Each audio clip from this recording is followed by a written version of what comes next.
What's up, gamers? How you doing? It's John. In this video, we'll be taking a closer look at the upcoming D6 wireless gamepad by Retro Fighters. This gamepad is good for the original Sega Dreamcast, which is one of my favorite retro consoles. It's good for the Switch as well as PC. This is upcoming in April of 2025, so it's not quite yet.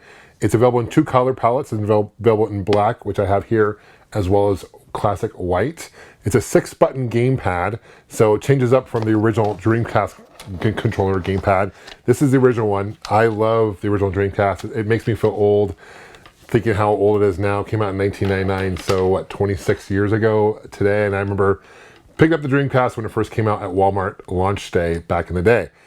I don't mind the original gamepad or controller, to be honest. It had a great slot for a couple of VMUs, which was really top of line and very innovative for back then, where you can save. You remember it's a memory card with a mini screen, which is awesome. By the way, this also comes with a dock for the VMU, and it's not only good for the original VMU, it's also good for the 8-bit mods. They have a new VMU Pro coming out, so it's compatible with that. There's a thing called the 4X, which is also compatible. So if you are into both retro gaming like I am, and you're into modern gaming like I am, this is really a good product to check out. It retails for $49.99, basically $50 US. Let's go and open this up. Let's take a closer look. Let's see how it works. It also, they're also saying it has a really low latency, which is really good. It's got a really fast connection speed, and it's 2.4 gigahertz, and it's basically wireless, right? So that's nice too. So if there's no wires out of the box, you can plug it in. It does have like a USB dongle, which is nice. So without any further ado, let's take a closer look. Thanks for watching. Okay, let's open this up, take a closer look at the D6 wireless gamepad. Open it up. The Retro Fighters makes really good quality products. I've used them for years. I've supported them for years. They make other controllers and gamepads for anything from the original NES to N64 to Xbox, PS4, PS3, you name it, man. It's pretty awesome. So on this side, left side, you have the VMU dock. This plugs into the original Dreamcast console, of course. And then this looks like a USB-C controller to USB. I guess this is to power the gamepad. It's got a lithium battery, hold the charge. That's nice. And then you have a dongle here for USB dongle. You plug into your Switch dock or your PC, and that's how it's wireless, right? Okay, and I'm assuming this makes it wireless as well. We have to plug this in, and there's a wireless thing as well. Okay, here is the controller. Smaller than I was anticipating, but it feels good. You got the 6 buttons. You have the Z and C button here. Good for fighting games, I suppose. If you're playing, it's nice to have. It kind of reminds me of if like you would take a Sega Saturn controller and marry it with a Dreamcast controller. This is what you get. Looks like they did eliminate the analog stick from the original controller. I'll show you a quick look at the original Dreamcast, and as I'm knocking my camera, you can see they had an analog stick. They had a start button. This is where your other controller buttons were. This is where the VMUs would go into, all that good stuff. So they eliminated the D-pad or the analog stick. Kind of nice click here for the D-pad. Kind of feels like a Genesis D-pad, to be honest. Start button, this is your plus and minus, and then you have your camera, and there's an op menu here. Feels good, okay. And then what is this? Oh, this is your hertz here. Let's see if there's a menu, instructions here. Usually it comes with instructions. That comes with a pin. They've been doing that lately with these. They come with a special pin, which is awesome. And here is the instruction manual. So let's take a look at what you do. There's different settings. You have to do pairing, so you can pair play multiplayer, for example. There's different settings, okay, and that's what that's for. All right, let's power this. Let's plug this into the original Dreamcast, and then we'll plug it into a Switch. Go from there. Thanks for watching, guys. Okay, really easy to pair. Basically, you plug in the VMU dock into your first controller port to the Dreamcast, and then you hold this button here, press this button here, and it pairs it super simple. First game we're going to check out is Tony Hawk Pro Skater for the Dreamcast. See how it controls. I love this game. Obviously, it's a classic. Many of us grew up playing this. Also, quick shout out. I'm going to be able to meet Tony Hawk and hang out with him at the Game On Expo. It's an event I run in Phoenix, Arizona, April 4th through 6th, and he's going to be there. First con debut for Tony Hawk. So, shameless plug there, but let's go check this out. It's interesting. Yeah, this kind of feels like a Genesis D-pad. That's how it works.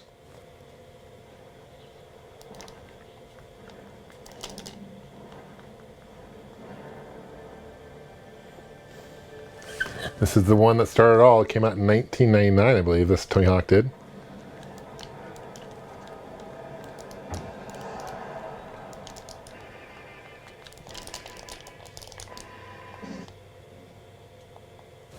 Okay.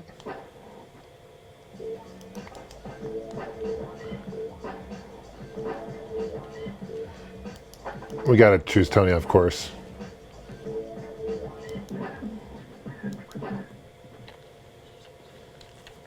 Definitely feels like more like a traditional controller, not as wide as the original Dreamcast controller.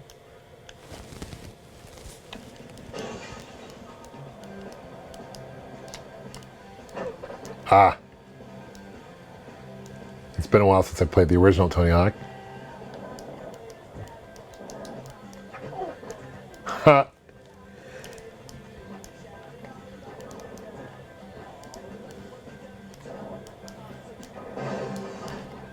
There we go. Ah. Brutal. Okay, next game we're going to check out is Marvel vs. Capcom 2.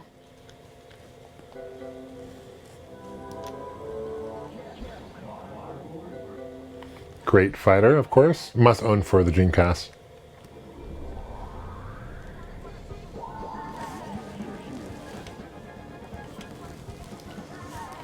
Gotta go with Spidey. And I'll join Spidey with Ryu.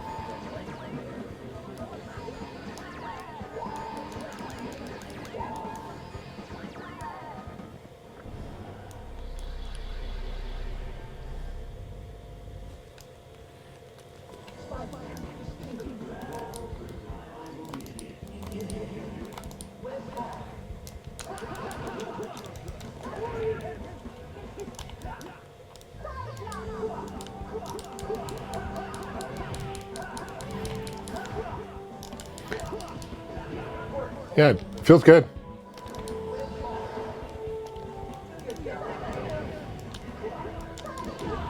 Such a great shooter, or great fighter rather. Dang. She is killing me.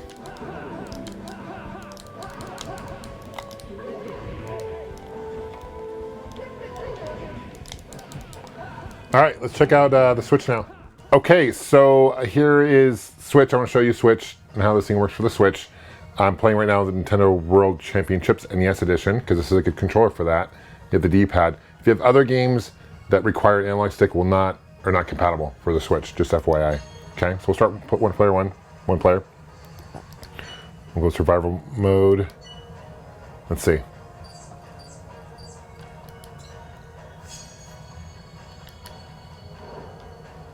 Let's see the demo. I've not practiced this yet, so this is Mario 2 for Japan. Okay, so just gotta get basically that mushroom. And bottom left there. Play against 8 other people. Oh, I'm cooked. I'm cooked.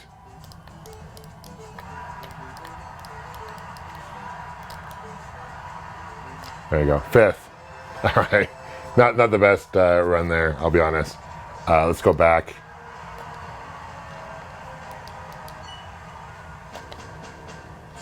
I got eliminated anyway. I got 5th. Okay.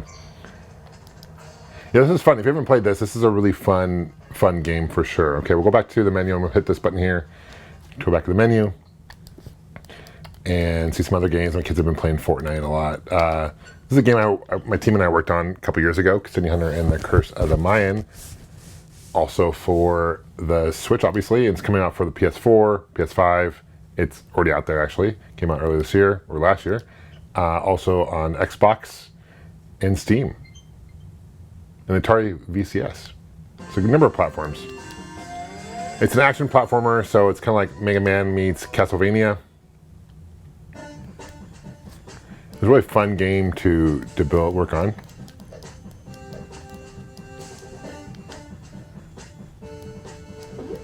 So I gotta get a red key. I can go over here and save it, and it's gonna replenish my health. It's 13 levels. And it takes about, start to finish, about 5 to 6 hours to complete. I've ran through it in about a little over 2. But we did a lot of research on the Maya culture. If I hit start here, I can go to my menu, I can see my health, my items. Right now I only have a whip. Later on I can get a boomerang, I can get a spear. That pineapple gives me health. I'll show you where the red key is.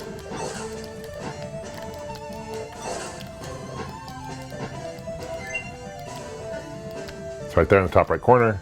Gems you can use to purchase things, items later on, upgrades, things like that. So now I can go back and unlock the key. That's kind of from Montezuma's Revenge, if you've ever played that game, classic game. This came out in 2019 for the Switch, so it's been out for 5-6 years now. It's doing fairly well. People who played it really enjoy it. But it's so saturated, the Switch is so saturated with games, it's hard to get discovered in the eShop. So we'll just walk right up to it and unlock it, and now I progress. So let's back to the menu. Overall, it responds fairly well on the Switch from what I see. I'd more use this if I had like I do have a Dreamcast obviously, so I'll be planning on using this for the Dreamcast. But it's nice to have an option for PC as well as Switch for those who prefer that. So overall, it's a really nice layout. I'm a fan of the original Dreamcast controller. It's kind of very unique. But since it has the dock, also, it's nice to have for the VMUs. Overall, I do recommend it. I think it's a really cool product. It feels really nice in the hands, pretty responsive as well, good range, all that good stuff that you want. Thanks for watching, guys. I appreciate you subscribing. Let me know what you guys think. What Dreamcast games do you recommend to check out? Leave a comment below. We'll see you guys soon. Take care, and of course, game on.